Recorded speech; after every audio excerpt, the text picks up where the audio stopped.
Hi hello welcome back to my channel. ಎಲ್ಲರೂ ಹೇಗಿದ್ದೀರಾ? I hope ಎಲ್ಲರೂ ಚೆನ್ನಾಗಿದ್ದೀರಾ ಅಂತ ಭಾವಿಸ್ತಾ ಇವತ್ತಿನ ವ್ಲಾಗ್ನ ಶುರು ಮಾಡ್ತಾ ಇದ್ದೀನಿ.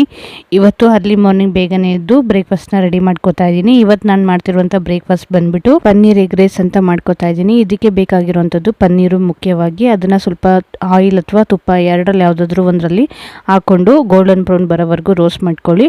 ನಂತರ ಅದೇ ಬಾಣಲಿಗೆ ಎಣ್ಣೆ ಬಿಟ್ಬಿಟ್ಟು ಸ್ವಲ್ಪ ಬೆಳ್ಳುಳ್ಳಿ, ಮೆಣಸಿನ್ಕಾಯಿ, ಈರುಳ್ಳಿ, ದಪ್ಪ ಮೆಣಸಿನ್ಕಾಯಿ, ಮೊಟ್ಟೆ, ಉಪ್ಪು ಮತ್ತು ಸ್ವಲ್ಪ ಚಿಲ್ಲಿ ಪೌಡ್ರ್ ಎಲ್ಲದನ್ನು ಹಾಕ್ಕೊಂಡು ಮಿಕ್ಸ್ ಮಾಡ್ಕೊಂಡಿರೋಂಥ ರೈಸ್ನ ಮಿಕ್ಸ್ ಮಾಡಿ ಅದಕ್ಕೆ ಮಿಕ್ಸ್ ಮಾಡ್ಕೊಳ್ಳಿ. ತುಂಬ ಚೆನ್ನಾಗಿರುತ್ತೆ, ಒಳ್ಳೆ ಬ್ರೇಕ್ಫಾಸ್ಟ್ ಅಂತಲೇ ಹೇಳ್ಬೋದು. ಹಾಗೆ ಬ್ರೇಕ್ಫಾಸ್ಟ್ ಮುಗಿಸಿ ಮನೆ ಕಸ ಗುಡಿಸಿ ಮನೆಯೆಲ್ಲ ಒರೆಸ್ಬಿಟ್ಟು ನಾವು ಈಗ ಔಟ್ಸೈಡ್ ಬಂದಿದ್ದೀವಿ. ಚಂದುಗೆ ನಾಮಕರಣ ಇದೆ, ಹಾಗಾಗಿ ಅವನಿಗೆ ಬಟ್ಟೆ ತೆಗೆಯೋಣ ಅಂತೇಳಿ ಚಿಕ್ಕಪೇಟೆಗೆ ಬಂದ್ವಿ. ಬೆಳಗ್ಗೆಯಿಂದ ಸಂಜೆವರೆಗೂ ಶಾಪಿಂಗ್ ಮಾಡೋದೇ ಆಗೋಯ್ತು. ಹಾಗೆ ಬರ್ತಾ ಒಂದು ಸ್ವಲ್ಪ ಈ ಬಿಸಿಲಲ್ಲಿ ಐಸ್ ಕ್ರೀಮ್ ತಿನ್ಕೊಂಬರೋಣ ಅಂತ ಹೇಳ್ಬಿಟ್ಟು ಐಸ್ ಕ್ರೀಮ್ ತಿಂತಾ ಇದ್ವಿ.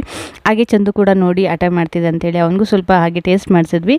ಅಲ್ಲಿಂದ ಬಂದು ಕ್ವಿಕ್ಕಾಗಿ ರಸಮ್ ಮಾಡಿಕೊಂಡು ಅನ್ನ ಮಾಡಿಕೊಂಡು